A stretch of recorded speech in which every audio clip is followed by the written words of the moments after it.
One second, PJ. Let's just answer the phone here and see who we've got on Oh, the line. well, who's this? Hello, you're through the Books Boys. You got Dean and PJ. Who's calling?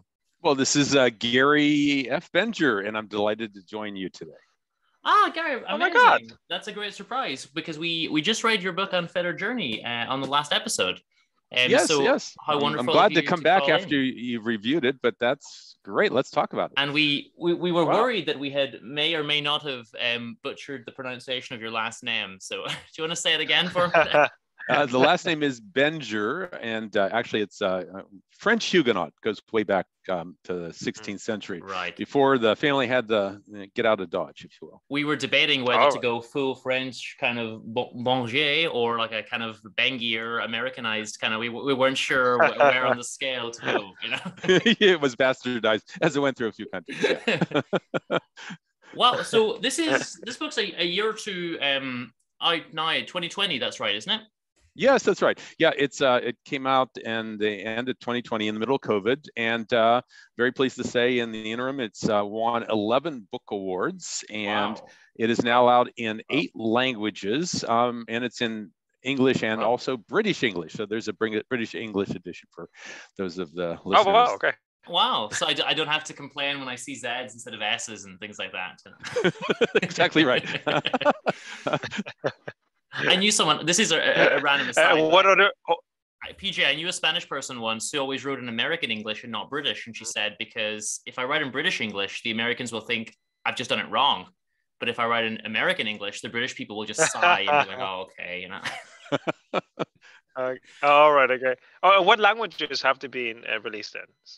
Let's see, French, Italian, German, Japanese, Brazilian, Portuguese, and Russian. And let's see. PJ, can you speak all of those languages? Wow. Well, except Brazilian Portuguese, I think I can. Yeah. Oh, and Spanish, of course. That's for you. Yeah. PJ, Oh, it's fun as well. So PJ, we're gonna get you 8 copies in 8 different languages. Okay, yeah, I'd love to read them. Yeah, give them all to me. I'll learn the Brazilian Portuguese and as it goes. You can tell me if the translations are any good. Yeah.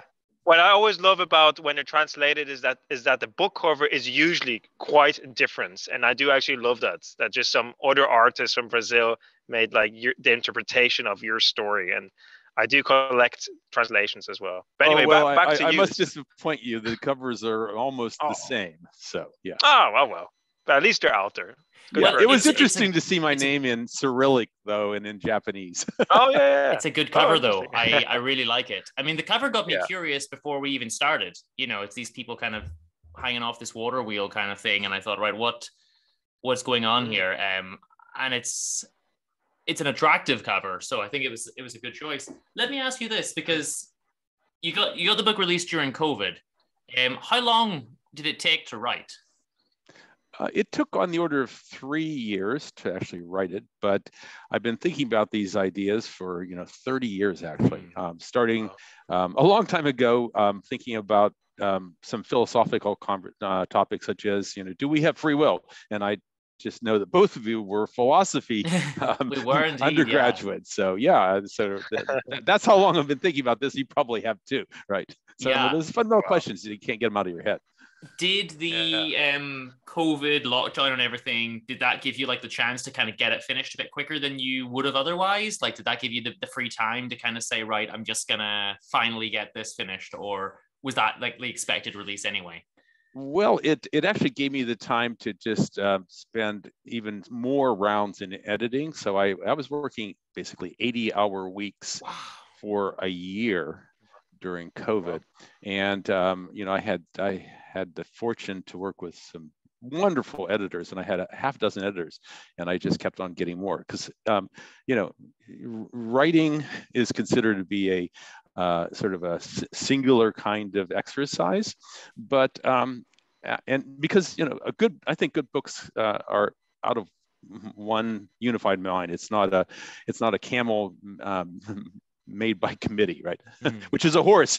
Horse made by committee is a camel. You've heard an old joke. And a book can be the same way, but if you have good editors and the editors are willing to have a nice aggressive conversation with you, the author. But if the author still has carte blanche to decide what comes out, I think you can have a wonderful result. So it kept on getting better all the time. Yeah. Good. Okay, good. So, I mean, the first thing is, look, this talks about a lot of philosophy, as we mentioned, and it's really interesting. I want to recommend it to another friend of mine who is a physicist. He's actually a former physics teacher, because there's some science in this as well. There's some physics in this, and I think it blends beautifully, like a bunch of different type ways of dealing with things. There's the physics and the mathematical approach. There's the philosophy approach, and I suppose the idea of our main character Joe is to kind of bring everything together and then explore concepts such as free will and artificial intelligence and that kind of thing. And we look at some great philosophers. So PJ, we mentioned Socrates and things like that, and akrasia, free will, and that kind of stuff. Akrasia is the weakness of will, and all that kind of stuff. So it's an amazing read, and I'm making little notes as I'm reading, and I'm thinking, okay, I think we're building up to Hume's necessary connections here. You know, make a note about this. Like, there's another kind of philosophical thing that we covered ticked off. What was I mean, you said you thought about this for a long time. Was that always the plan? Like, it's got to be a novel kind of based around philosophy? Like, was that the most important aspect for you?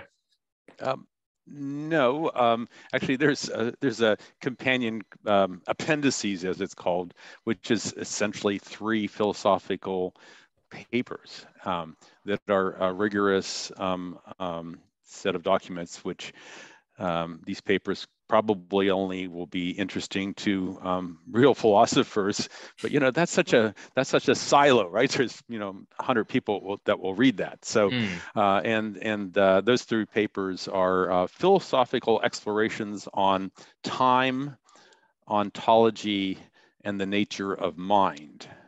Okay, and the time, it takes a sort of a Einsteinian approach to understanding time, and looks at the arguments from the philosophical world, Series A, Series B kinds of approaches to time, which is so dated, doesn't fit with the physics. So that's on time, and then ontology. What is the basis of everything.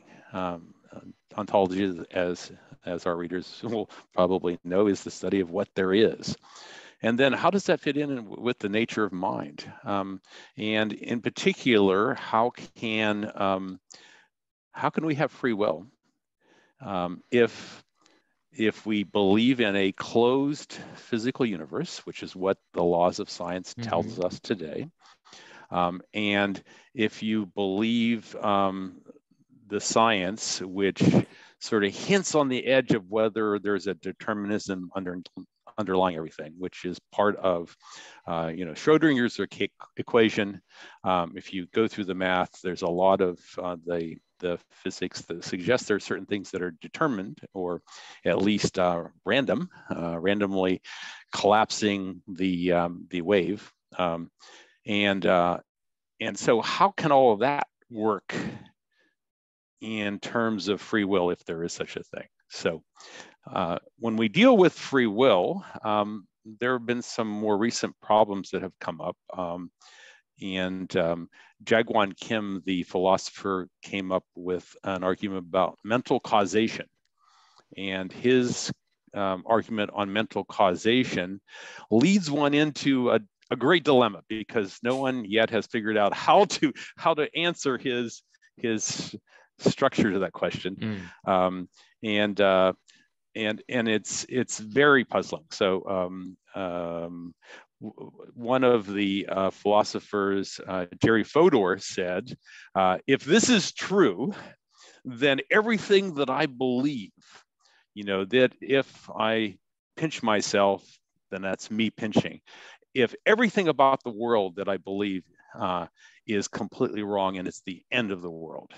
Okay, so that this philosophical argument must be wrong.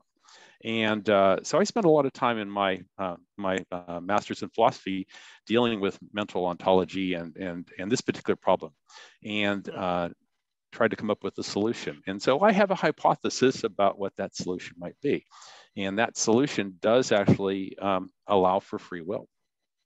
And it does it in a context of accepting all of the physics that we now have.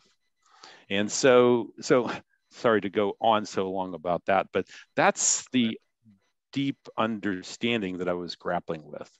And that's in this set of papers. So by the way, in terms of the mainline philosophical argument among philosophers with PhDs from the known universities, as an example, there is a book in 2012 called Everything Must Go by Ladyman and his colleagues, French and others. And it argues that the way that we've looked at metaphysics is completely wrong and we have to throw it out because it doesn't, among other reasons, because it doesn't agree with current physics. Folks like Carlo Rovelli, he wrote a book that was just out about a year ago called Helgoland.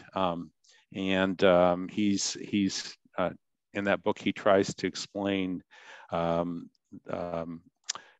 mechanics and how does that really work. And in it, he concludes that the universe is probably relational in terms of the underlying ontology. And so these are ideas that I came to some very similar conclusions back in 2011 when I was finishing up my master's thesis as the only way out, if you will. And actually sort of a beautiful way out. So, okay, so that's the deepness. so how does one take that and bring it to a more broad audience besides the 100 people in the world that might be paying attention to that academic discussion? So I decided to do that in the form of a novel, and this novel then has many layers. It certainly does, yeah. It's like an onion. Someone famous said that. I don't know who said. Oh, it was Shrek. Shrek, right. yeah. So the book takes place 140 years in the future, in the year 2161, and I did that because hopefully that makes it less dated, and is also because I spent my career in tech, working in Silicon Valley for the last almost 30 years. And I have some sort of great experience in a lot of the major technologies. I'm very fortunate to have worked in bioscience for half a dozen years, in chip design for 4 years, in computer peripherals, in streaming media over the internet. This technology that we're using right now, and then the internet with eBay. So I had a lot of experience of thinking about how these technologies evolve. So part of the basis behind the book is, well, what is highly likely to be the most important things for our future? So that's sort of a different take on science fiction. There's a lot of science fiction that no longer aspires to be realistic. And so that's the frame. What is highly likely for the future, and what problems will we really have are the most important one? Which ones should we focus on to worry about? Because there's a lot of stuff we don't have to. Just not to interrupt you too much, but that is one of the things that I find most endearing, is that it is realistic. And as I'm reading it, I'm thinking, yeah, give us 100, 150 years. Like, yeah, I could see that as one of the possibilities for how the world goes. I don't like, I'm not into like a lot of fantasy, a lot of things that I just find unbelievable. Yes, I do like something where I think this is going to set in the real world, and it might not be today's real world, but it has to be realistic for me to really get on board with it. And I did find that it was, Well, thank you. More like, yeah, go ahead. Let's talk about that for a while, because I think this is an interesting topic first to, set the stage and talk about the future. And I think it's more like speculative fiction, where you have an idea in your head, you want to explore, and exploring it through a story rather than making the story the main focus, as in with escapism, or in science fiction, for example, in the escapist science fiction.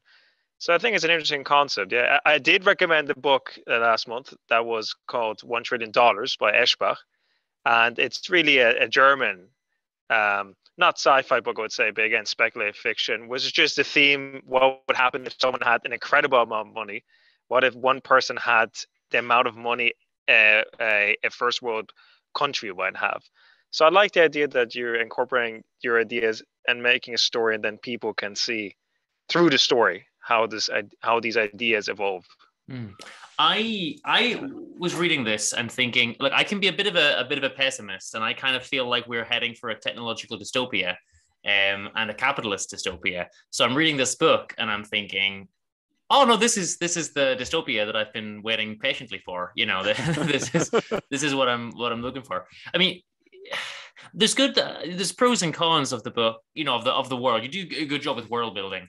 But I mean, the very first thing we see in the book is Joe turning off his, is it the PIP of the personal assistant kind of thing? This, I'm going to call it like a PITA, kind of, his personal intelligent digital assistant, which is sort of a program like a Siri, you know, 5.0 in his, which happens to be, you know, you no longer carry your phone around with you, but in fact, it's a chip embedded below your left ear, right? And you know, it's connected to, you know, a corneal implant that is like a little screen, and you know, you're attached to the cloud, and which is the net in this case, and you know, you can just sort of talk to it and say something, and it will answer, right? And we can easily imagine that will happen, right? I think that's highly realistic and terrifies me. And so I'm reading this and I'm thinking, yes, I'm on board with this guy, page 1, because he's turning it off, you know. So I'm like, okay, he has captured my my sympathies, you know, immediately. He wants out of the technology. And then, of course, when he meets Evie, you know, she's kind of the other side of the tracks almost. She's from a community that is less into the technology. You know, he can't believe he sees bicycles when he goes there, you know, because he's not in, like, he's almost not living in the real world, you know. That's why that's an allusion to Burning Man. I actually went to Burning Man a few years ago to do research. Yes, just for research purposes. And you know, so we see that her community is more of a community, and it is more like everybody knows her and they're chatting to her and they're giving her gifts, like not for benefit to themselves, and it's nice and it's real. And he's shocked because the world he comes from isn't really like that. Like, yeah, he has his friend as a ref, isn't it? So they still like do favors for each other and things like that. But I feel that his world is a lot more artificial, you know? Yes. And that makes me feel like this is where we're going, and I'm scared. Well, and it's an interesting question. There's a lot of folks who write dystopian, you know, futurism, right? And there's a question whether it will be utopian or dystopian, and so here's an economic basis to it. And again, this is hard science reality, I think. So it goes something like this. Here's an important thesis. In this next century, the two most important technologies that facing humankind, affecting our lives, will be bioscience and AI and robotics. Mm-hmm. And I argue that, and I was in bioscience for half a dozen years, and I will argue that will have a phenomenal change on our lives because of CRISPR-Cas9, the latest technologies, which are phenomenally exponential in terms of what it can do to develop drugs and change our health. But, you know, we're not going to be living forever. I'm sorry, for some of the futurists, that's not going to happen. 120 years, we're not going to gain immortality, but we will live a lot longer and we'll be healthier, but we won't notice. In other words, right. If you live 20 years longer and that's normal and you don't get cancer and, you know, all that sort of thing, well, that's just the way life is. So I actually think that we will, you know, that's just the way life will be. Huge difference, but we won't notice so much if you're living then. But we will notice AI and robotics because the economics will drive it. So, you know, right now we've got a Ukraine war going on. We're watching the drones and you know, there's military reasons why that will get developed. They'll have robots walking around the battlefield so that people won't get killed, right? They'll spend the money. And then the economics will work because there'll be more and more automation. And, you know, have you seen those Boston Dynamics dancing robots and that sort of thing? Yeah. Okay. So my thesis is actually conservative.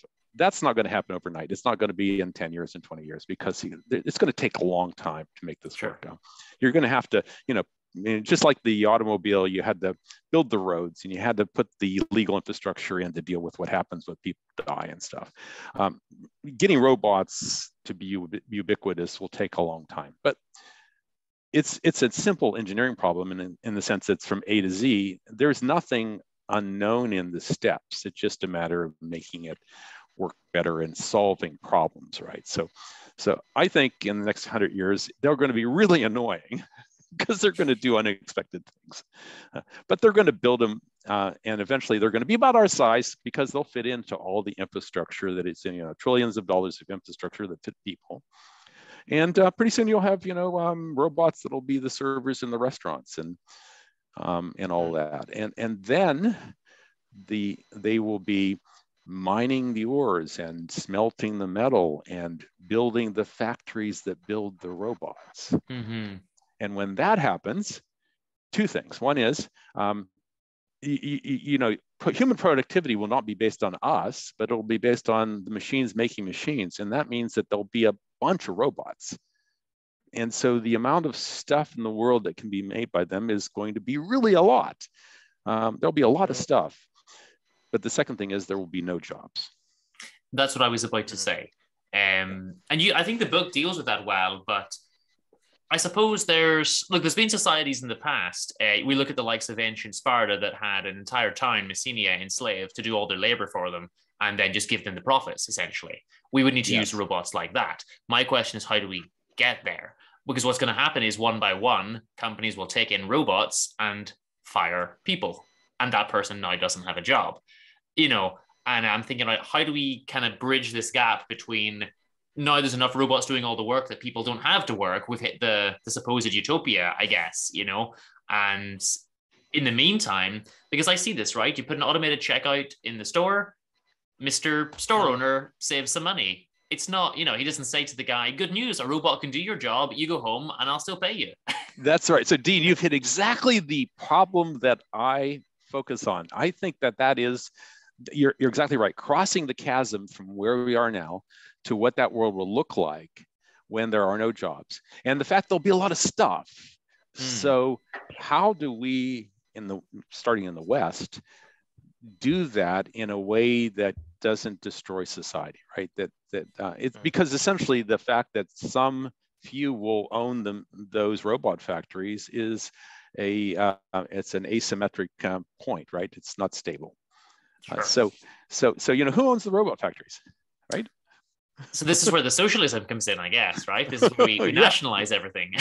Yeah. Well, yeah, and in fact, in the book, what it assumes is, yes, there came a point when they agreed to, nationalize the ownership of the robot factories, but in the states, because we had sort of a culture that was more based on property rights than certain egalitarian places in Western Europe, that the quid pro quo in the states was to put in place these laws, the Levels Acts, which called for levels from 1 at the top to 99 at the bottom, and supposedly they're meritocratic.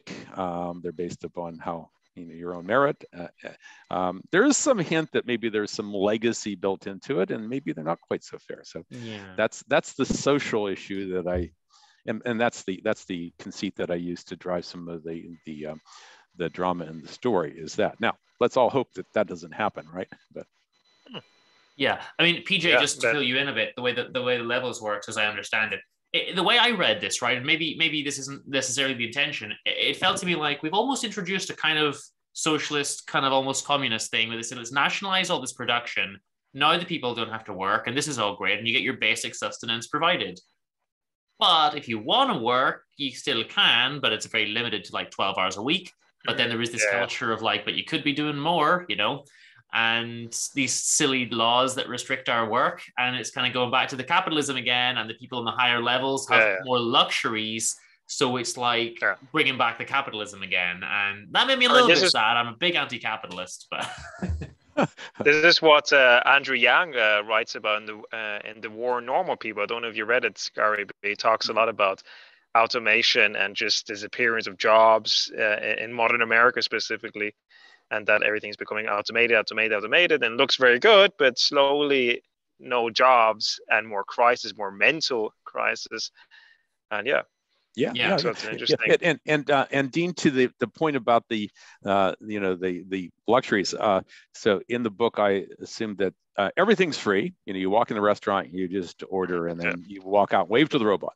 But the top 10% cost you something. And the thesis there is that humans by our nature are competitive, and it's hard to imagine how there won't be some social competition left. And so that's the thesis.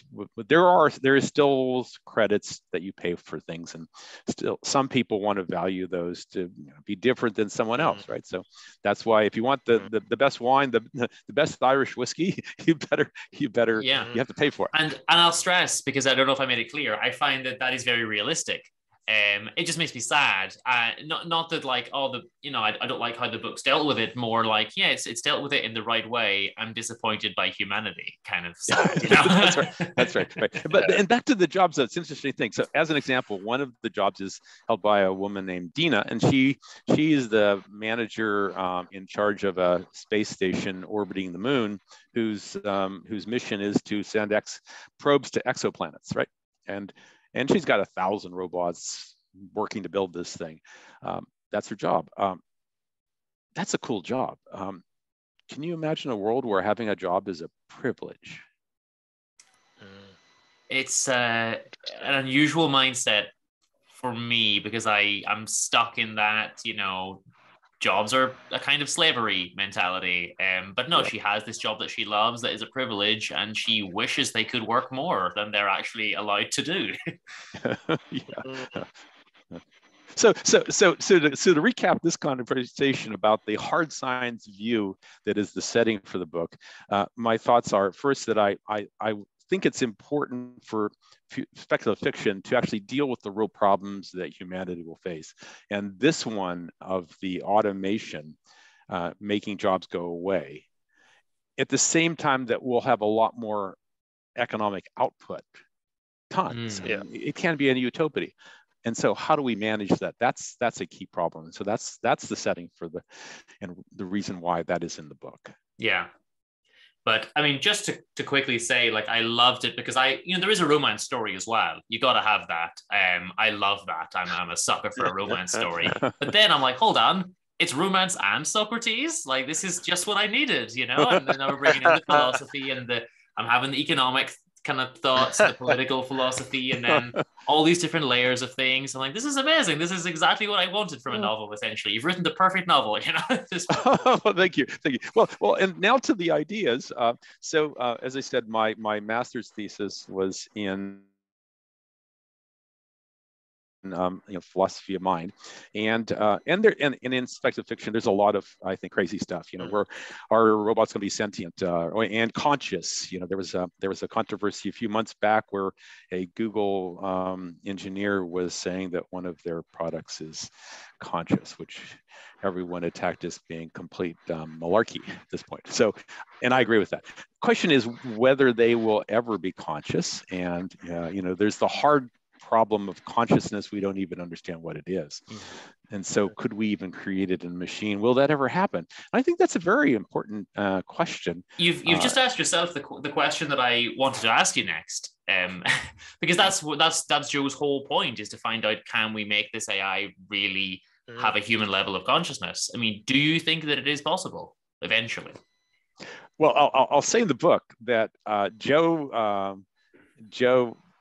thinks that it's not possible. In the year 2161, the conventional wisdom is, they're kind of conscious.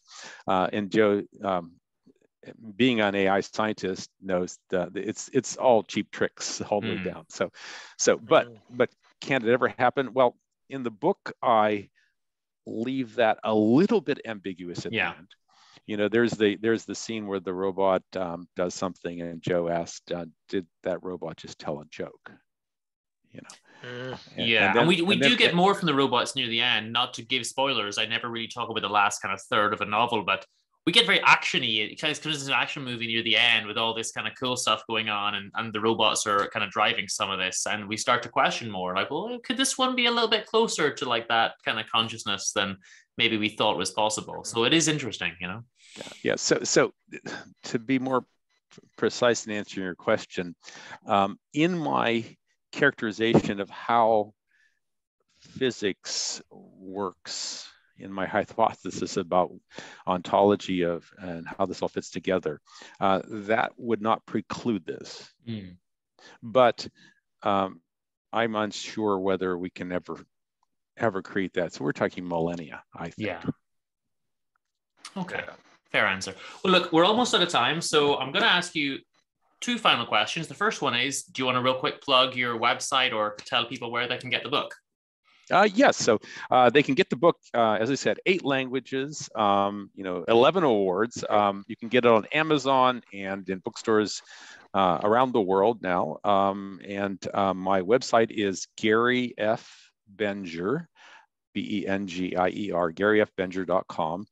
And there are also, a dozen websites in different countries. So whether it's DE or all the different DS or co.uk, you can find my website.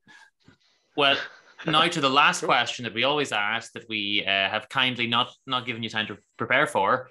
Because I could ask you if what novel do you want to write? Well, you've done it. But the question we ask is, if there's an existing novel that you wish you'd been the person to write, what would that be? Oh, wow, a hard question. Well, we don't give you preparation time. No, it's terrible. Well, okay, I'll just fall back on an easy answer. Then my favorite author is probably William Faulkner, and I've read virtually all of his oeuvre except the Reivers, which I read the Reivers this summer because I think that's a good book as an entree to Faulkner. Faulkner is a fascinating character. Okay. He wrote about the South, and he was born in I think 1897 or something. So his growing up in the South was colored by the racial relations there in the South, and he does a magnificent job with those topics. And interestingly about his history is that he was thought as a very simple regional writer. Everyone ignored him in the U.S., and his books almost all went out of print. But in Paris, they got some interest, and then he became famous in the salons of Paris. And then the word came back from Paris to New York. Oh, here's an interesting guy. No, he's not just a local writer. And so Faulkner became famous finally by way of Paris. And so then he won his Nobel Prize and other awards. So. Wow, brilliant. Yeah, wonderful writer. It's hard for most people to get into him because he writes these extraordinarily long sentences. By the way, my book does not use long sentences. I'm more of a clean writer, but I think he does a wonderful job of painting pictures. And so that's one of the skills of writers that I respect. Awesome. Well, Gary, thank you so much for calling into the show. It's been wonderful having you, and I'm going to go recommend this book to basically everyone. So, well, thank you very much, and I hope the readers enjoy Unfettered Journey. It's been a wonderful journey for me. Thanks for inviting me to your show. No problem. Take care. Have a great day. Take care. Bye.